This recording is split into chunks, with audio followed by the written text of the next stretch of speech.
Il y a un an, j'avais fait un short où je vous montrais des glands qui germaient dans le sol. Ceux qui me suivent depuis le début de la chaîne l'ont certainement déjà vu. Pour les autres, ben, je vous invite à aller le voir rapidement.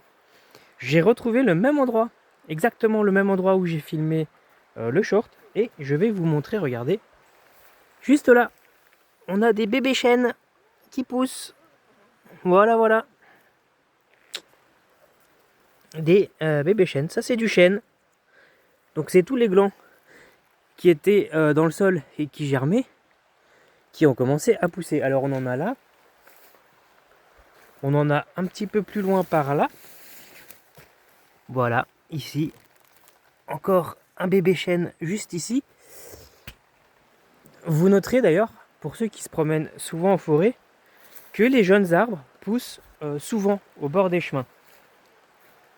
Alors, généralement ils donnent rien puisque les animaux vont les manger ou les visiteurs vont les piétiner, mais c'est l'ordre naturel de la nature.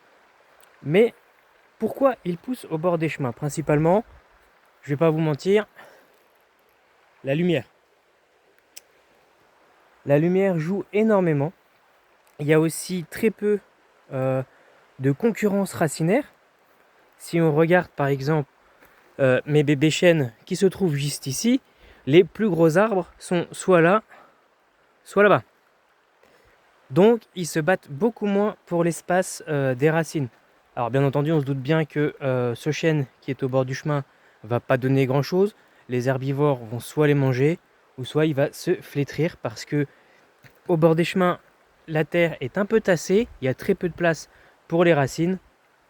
Mais bon, c'est le cycle naturel de la nature. Il y a des plantes qui germent, il y en a qui donnent rien, il y en a qui donnent de magnifiques et majestueux arbres. Et ça, bah, on n'y peut rien. Allez, on va regarder au bord des chemins si on trouve d'autres bébés chênes.